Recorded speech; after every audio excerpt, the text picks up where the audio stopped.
Welcome back to another technical deep dive here in the debug zone. Today, we're tackling a big question and breaking it down with insights from other users. Hopefully this clears up some misconceptions and helps you get the answer you need. So buckle up, stay a little curious, and let's jump right in.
And that's a wrap.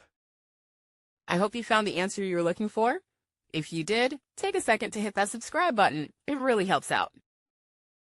And let me know in the comments which solution worked best for you.